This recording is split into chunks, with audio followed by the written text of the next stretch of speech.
Bismillahirrahmanirrahim. Assalamualaikum warahmatullahi wabarakatuh. Syukur alhamdulillah kita bisa berjumpa kembali dengan channel Jazirah Islami.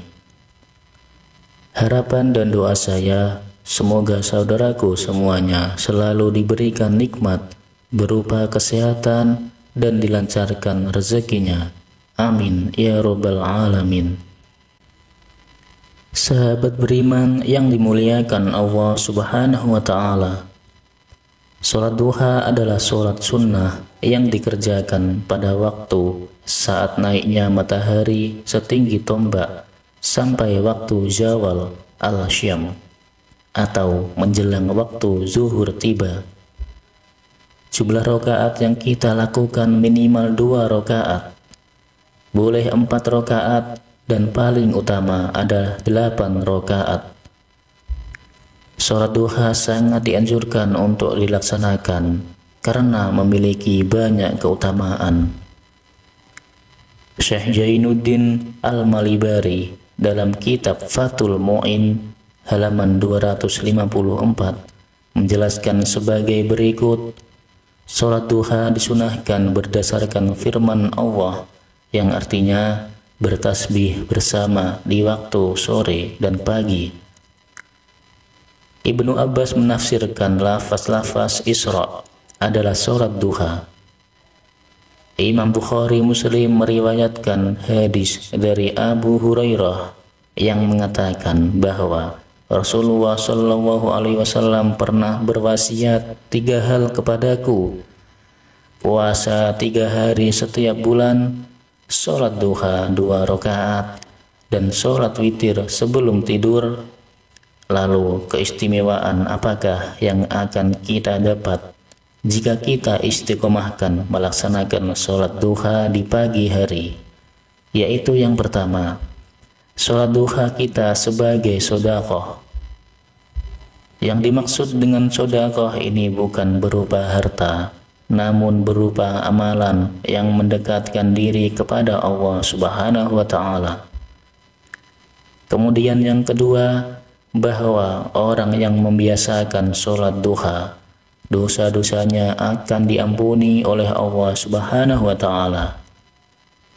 Sebagaimana diterangkan di dalam hadis dari Abi Hurairah, Rasulullah bersabda, barang siapa yang menjaga sholat duha, maka dosanya akan diampuni meskipun sebanyak buih atau gelembung-gelembung kecil di lautan.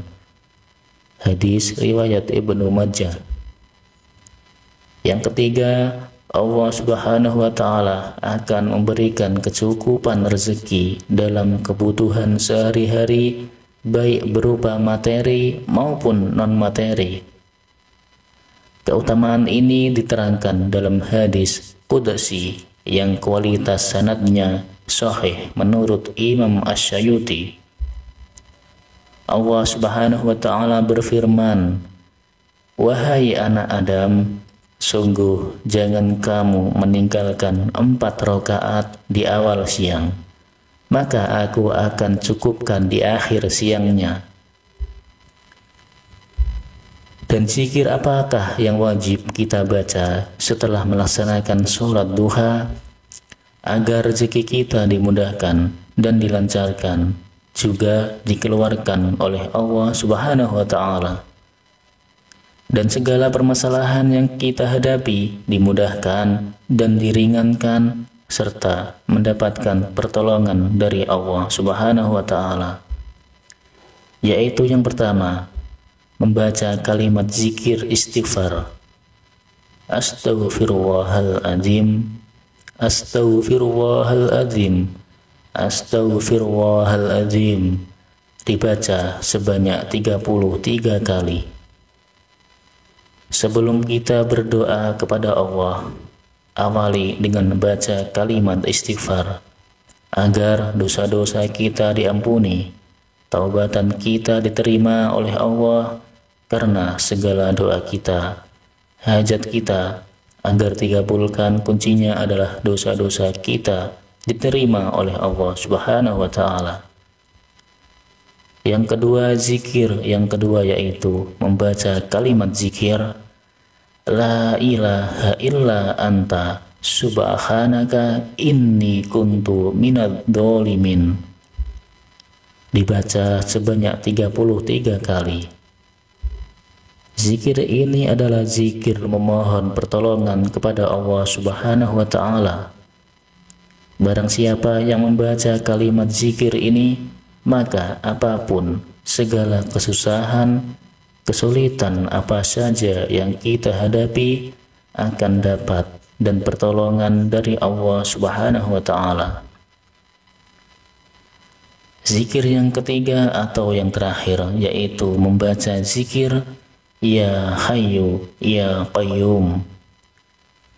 Barang siapa yang selalu membaca kalimat zikir yang mengandung arti selalu mengagungkan nama-nama Allah, maka apa segala keinginannya akan dikabulkan, akan mendapatkan ridho dari Allah Subhanahu wa Ta'ala. Lakukanlah sholat duha dan baca zikir ini dengan penuh keistiqomahan dan keyakinan kepada Allah Subhanahu wa Ta'ala. Maka apa segala hajat, keinginan dan doa kita, rezeki kita akan dilancarkan, akan diperluas oleh Allah Subhanahu wa Ta'ala.